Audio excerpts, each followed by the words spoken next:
There is only one thing left to do. Nyarlathotep is bound by his word not to step beyond his sphere of authority. It had taken me just under an infinity, but there was now just one more step. It daunted me, a concept of reality. It scared me, it belittled me, it filled me with doubt. I hesitated. This was what parts of me had wanted from the beginning, and what parts of me had fought against. I knew this wasn't the same as Nightmare Eclipse. I knew this was different from what she did.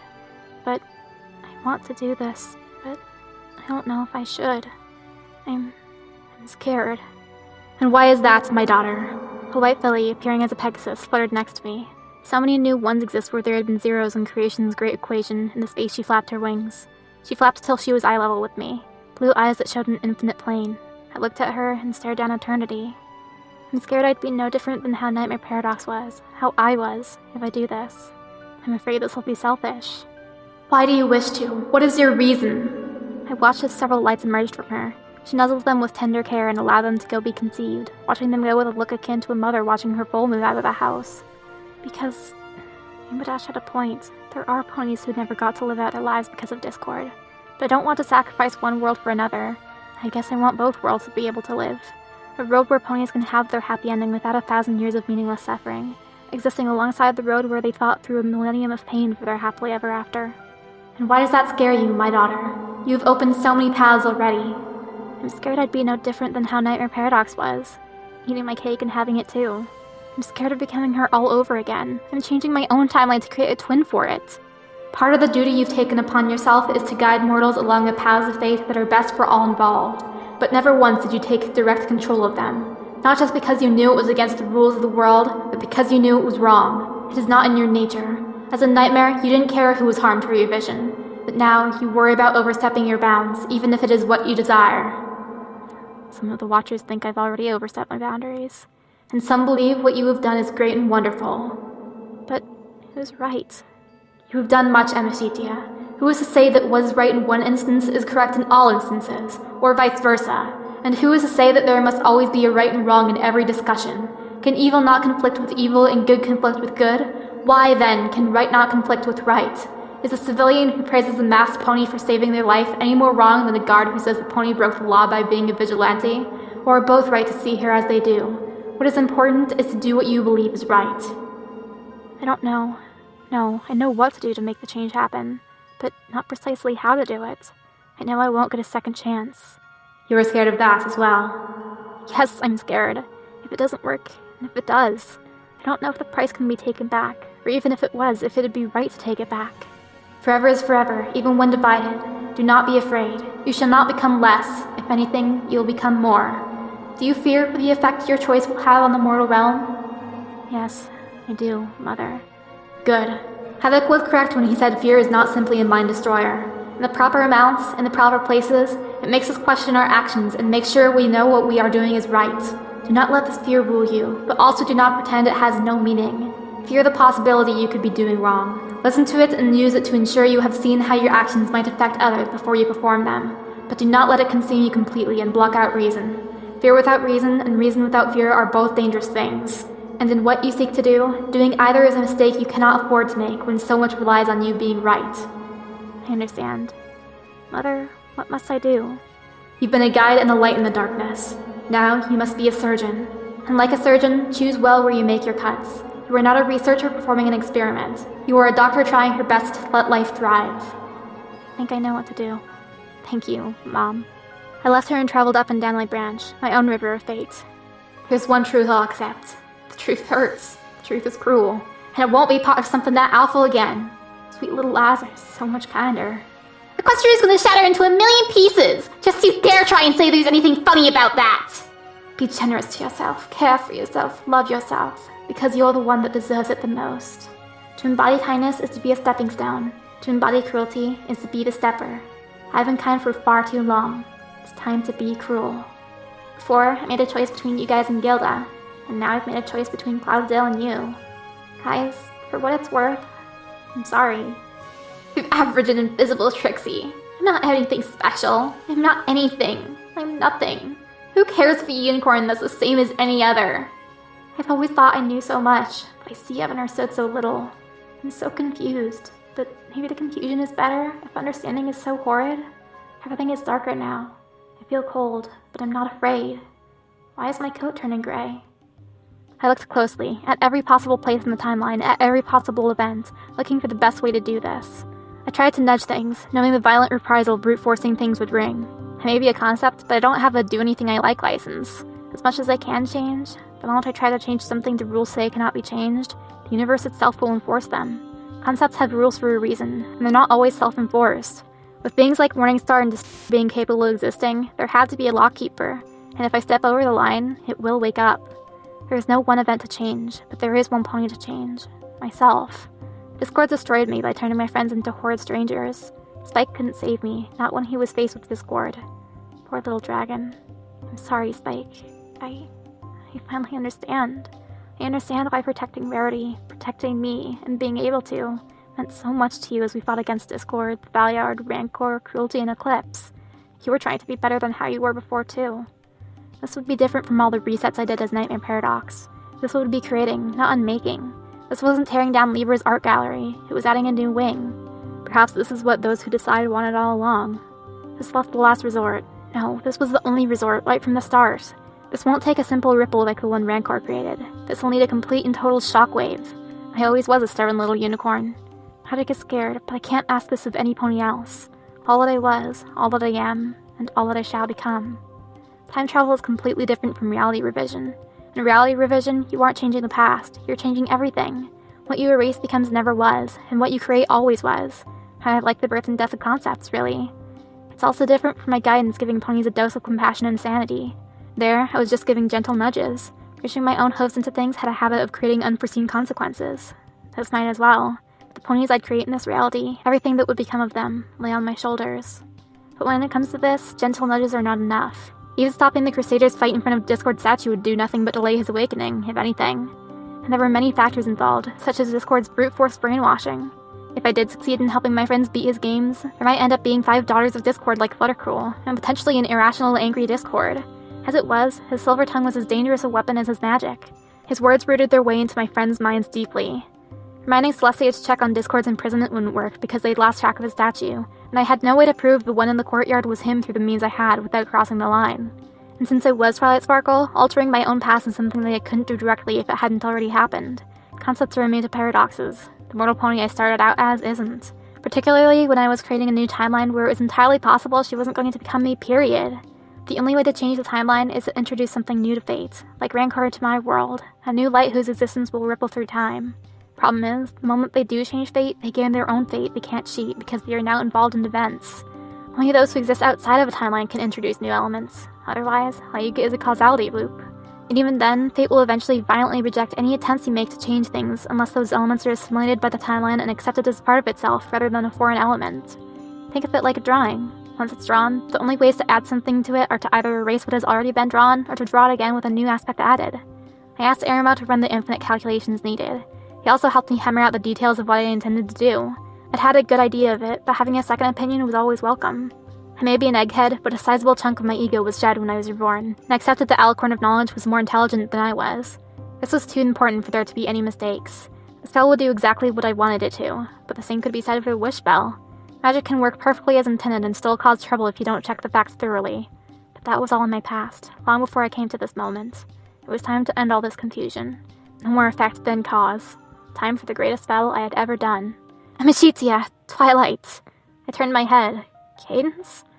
I wasn't sure I'd be here in time, well, relative time, but Twilight, I'm sorry I couldn't tell you what was going to happen, but it needed to happen for you and for me. That doesn't mean that it was... I sighed. I know, Cadence. What needed to happen, happened. That doesn't mean either of us liked it. And you certainly weren't just fighting for yourself. You had at your worst in that fight. You were never once enjoying it. Unlike when I was Nightmare Eclipse. That's the difference. You fought for others. Nightmare Eclipse never did. Not really. You were not cold-blooded, and you were not a murderer. You were not evil, and you were not psychotic. You were fighting for those you loved. You had an objective and a purpose, and never forgot who and why you were fighting for or against. I can't say the same for myself. Road of Fortuna's will be done. We can move along them, but we aren't immune to her threads. Don't say that about our sister like she's some sort of puppet master. If there's any pony who actually can't escape their fate, it's her. It's rather silly when you think about it. It took me living the life of a Pegasus who spent years of her life in a madhouse for believing in ponies below the clouds, You saw the world destroyed by magic, twice in a way, and helping stop those abusing you for their own ends. For me to realize magic wasn't more wicked than good. Cadence made a short laugh. Come on, Twilight, admit it.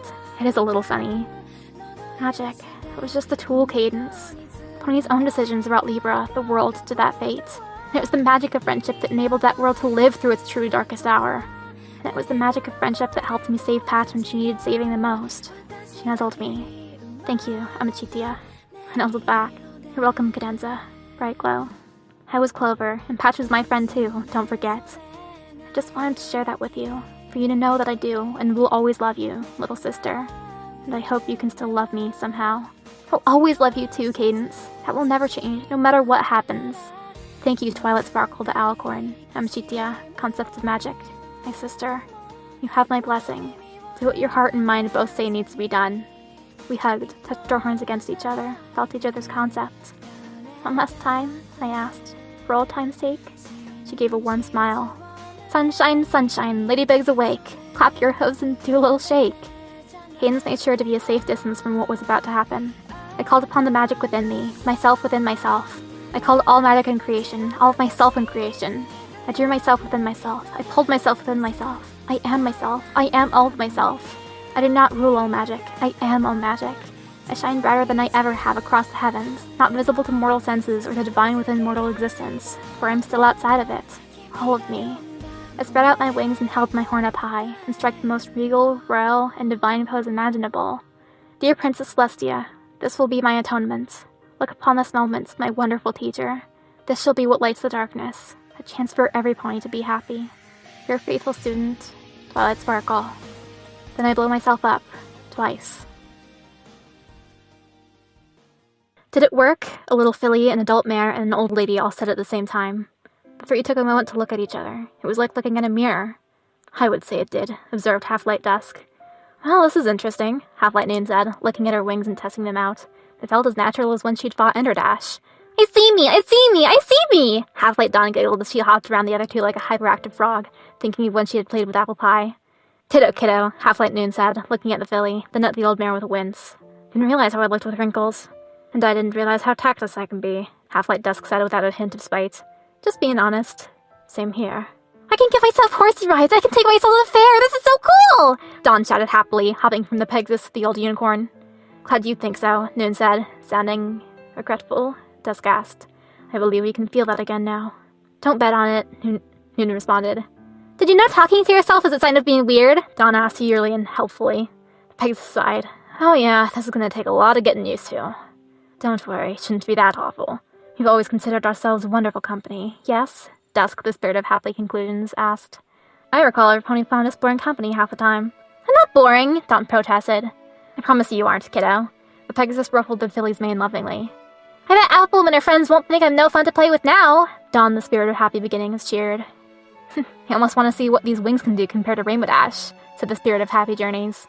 The Earth Pony filly eagerly looked at anything and everything. Hey, looky! She pointed at one thing in particular. And there we go, the old unicorn murmured. Heh, yeah, I guess so, said Noon, sounding warm. She flapped her wings over to where Dawn pointed. Dusk simply teleported. He's a beaut, Noon commented. So what's his name? What's his name? Dawn asked, looking at the old unicorn. He doesn't have one yet, Noon said. You can name him, said Dusk. I can? Yes! Okay! Should we be the ones to name him? We're the only ones who can. Noon gently knocked him on the head a few times, to no response. Please don't do that, Dusk said. You wake up with a headache. Just seeing if he makes a hollow sound like on TV. You know better than to trust TV, and now you have her doing it. Sorry! Dawn apologized meekly. Sound on one forehoof, Noon said to the stallion. He obeyed without question, balancing perfectly. Would you stop? Dusk raised an eyebrow. Hey, why shouldn't I have a little fun? Noon defended. We're all the same age, Dusk said, then saw the stallion now balancing on a ball. Be careful! Now give me a piggyback ride, Dawn cheered. The white stallion obediently picked her up and put her on his shoulders, trotting in a circle. Dusk breathed in deep. So, have you thought of a name for him? King Sparkler? Think harder, Pegasus said flatly. Okay, Dawn said, not picking up anything negative from the words. Hey, he's already got his cutie mark. How's that work? Noon exclaimed. Simple, the same reason we all do. Huh? Noon looked at her own flank, then at her sister's. Well, what do you know? Dusk assumed her lecture pose. While we all share traits and elements of Amicae, we each exemplify different parts of her. He, for instance, exemplifies our desire to protect our loved ones and keep them safe. The part of us that will never abandon them, never betray them, will always come through for them, will always look after them. What, so that makes us heartless monsters? Noon raised an eyebrow, insulted. Dawn looked like she was going to cry. I said exemplify, not exclusively contain. We four are different from lights born directly from fauna luster. Dawn perked up. Okay, I got a name. Hey, your name is Shining Armor! My name is Shining Armor, he repeated. Noon looked him over. Will you remember any of this? No, he's never existed before. After he is grafted into the timeline, his existence will take root and spread retroactively through the time stream.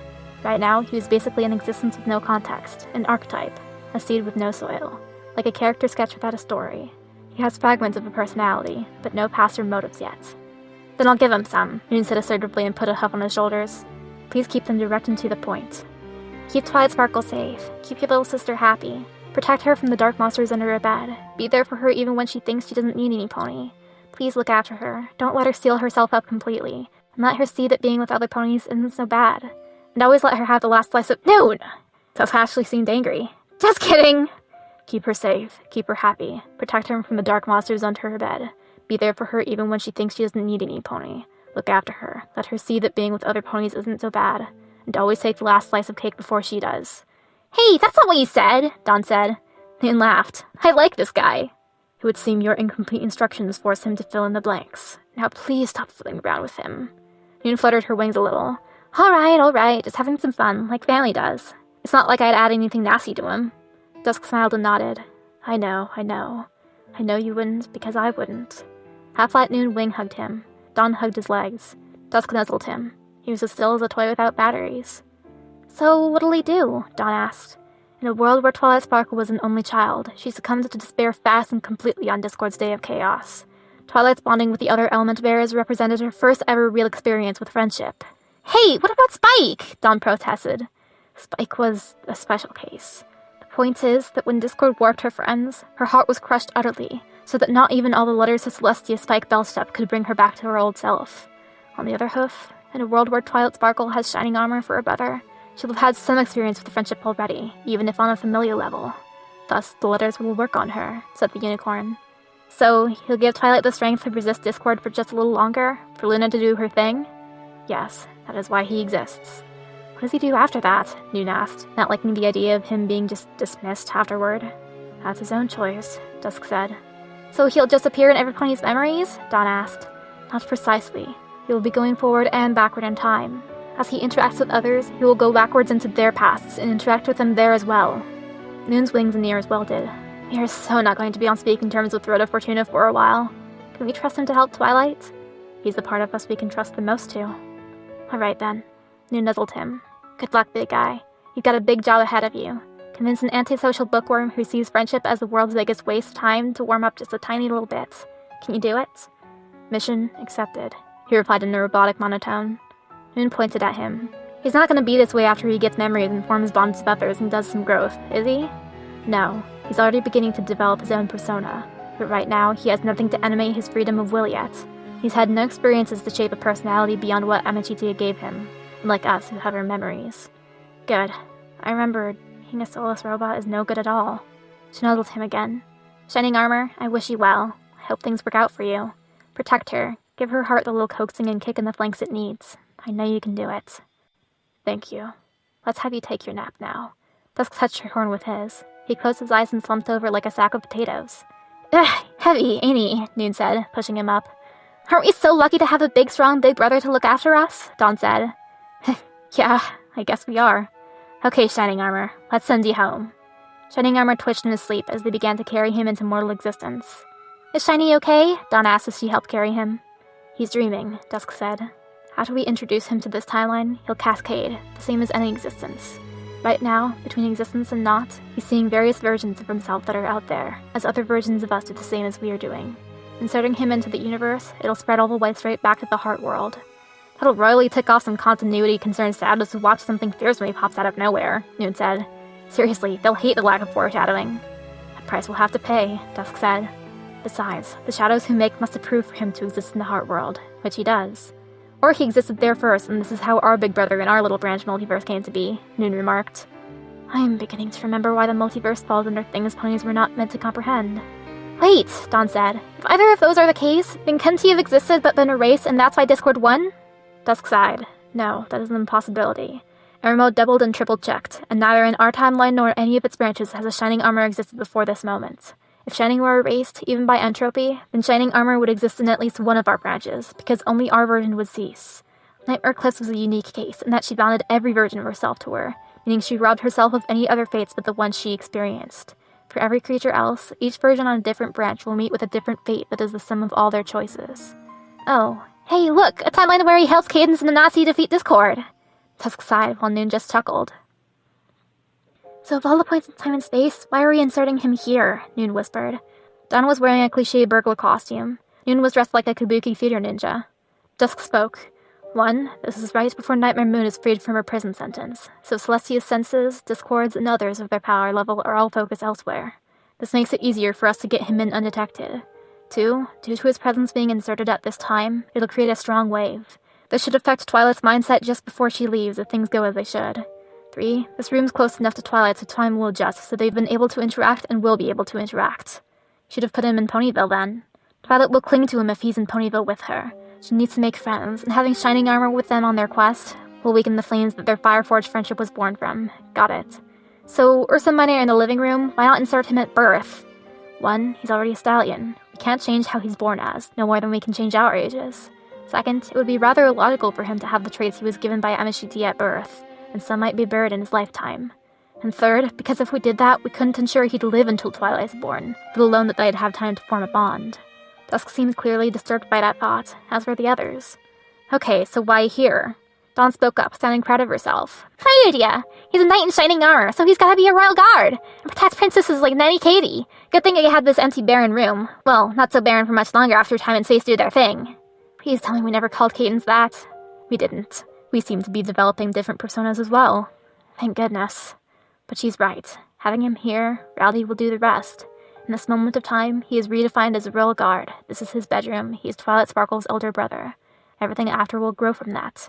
And considering his spirit came from the instinct to protect others, he'll hopefully be happy as a guard. Dusk gave a warm smile back to Shining. There you go, Noon whispered.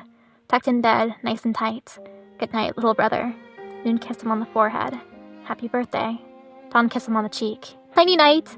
Dusk kissed him on the other one. See you around, we hope. Do your best.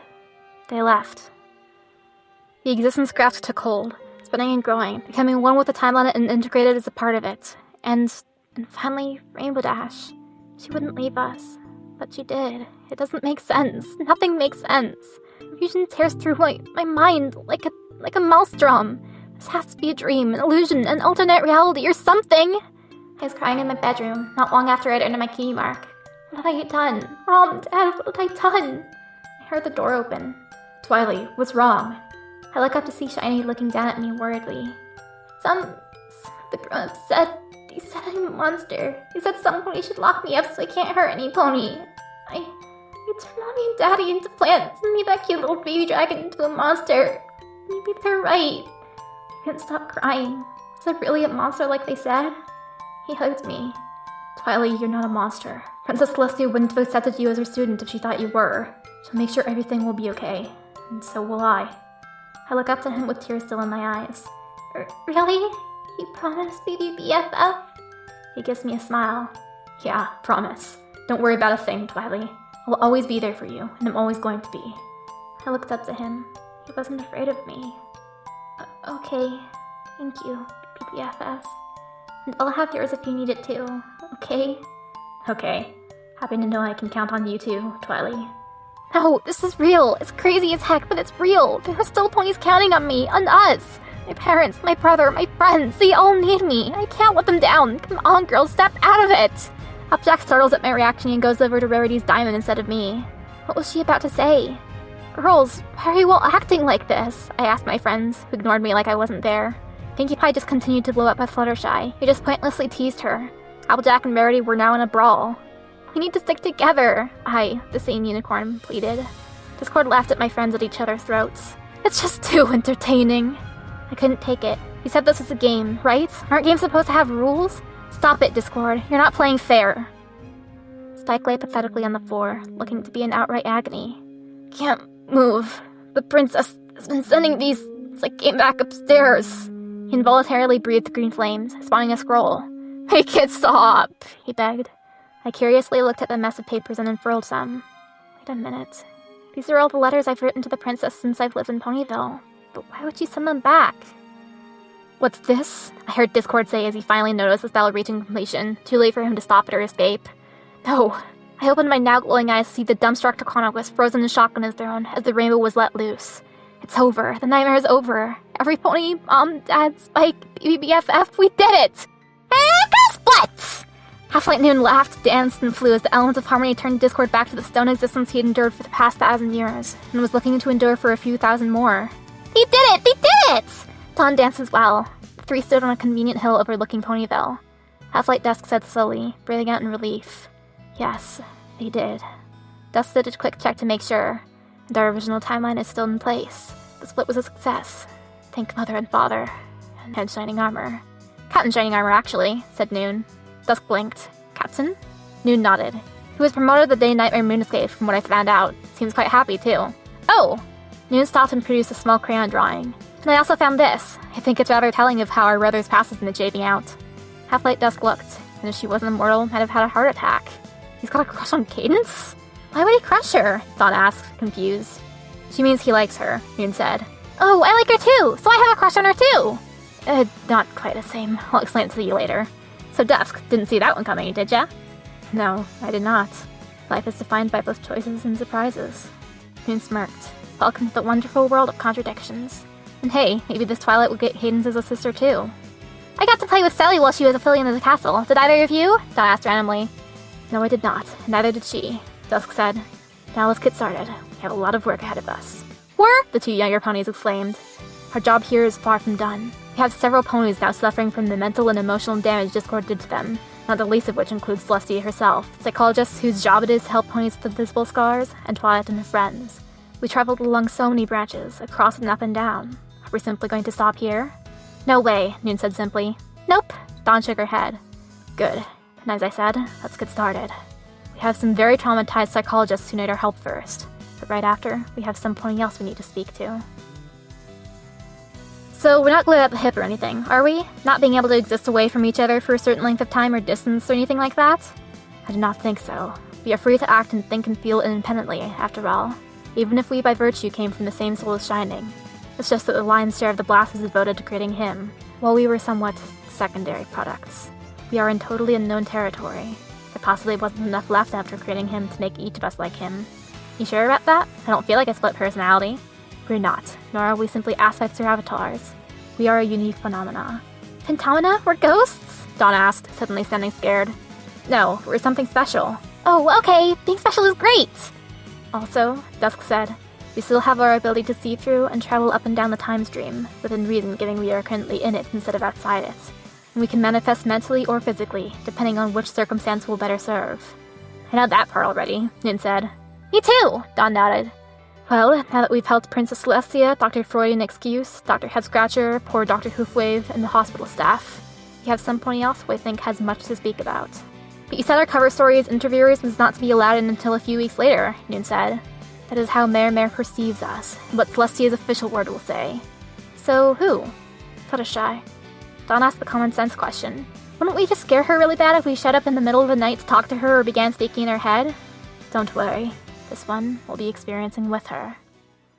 And it was done. Fluttershy's horrible nightmare was over, as was the nightmare of every pony that lived in Ponyville. Most confided only to their loved ones what they had done after Discord had turned them stark raving mad. With the status quo fully restored, not a single pony wants to dwell upon that horrific period of time. Big Macintosh, for example, wouldn't say what, but he seemed very uncomfortable around the Apple family's pet dog now. There was, however, one purple pony with Screwball Cutie marked, who was dragged away in a straitjacket, mumbling how the world finally made sense. It's not fair. The fact the sun and moon had rose and set willy-nilly during Discord's brief reign had led some to believe that the princesses themselves had been rendered insane, the same any living thing in Equestria. Twilight Sparkle would always insist to such ponies that this was impossible, as Celestia herself had been the one to awaken Twilight from her own darkness. Others, however, were not so sure. Fluttershy didn't care. She and all her friends were themselves again.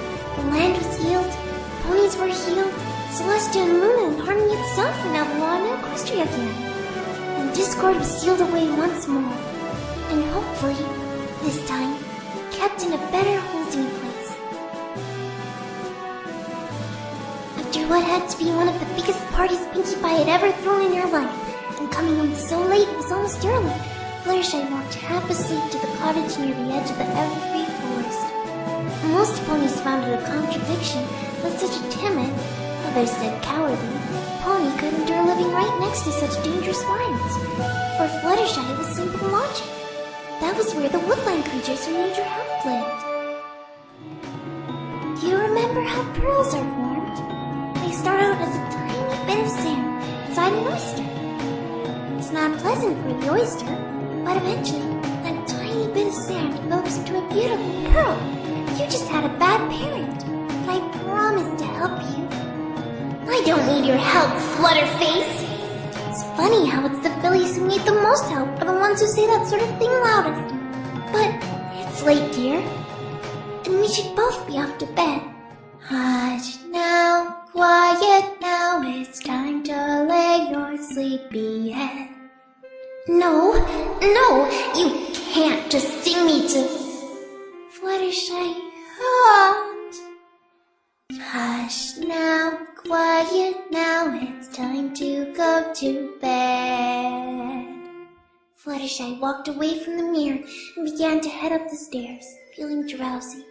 Drifting off to sleep, the exciting day behind you. She lazily pushed the door to her bedroom open, practically falling onto the bed, just narrowly avoiding falling asleep on her wings. Drifting off to sleep, let the joy of dreamland find you. She turned her head towards a little mirror by her bed. I won't!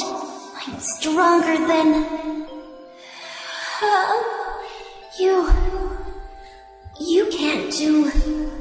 Hush now, quiet now, it's time to lay your sleepy head. Hush now, quiet now, it's time to go to bed. Fluttershy's eyes fluttered closed. You're right, you are going to be with me from now on. So I'm going to have to make sure you don't get yourself into any trouble, young lady. Don't worry, I'll be there for you. And she slept and dreamed. Whoa, did she really just put Fluttergirl to sleep? Cool! I always knew she was made of sterner stuff than she let herself be. I do believe there is great hope for all the souls of this world.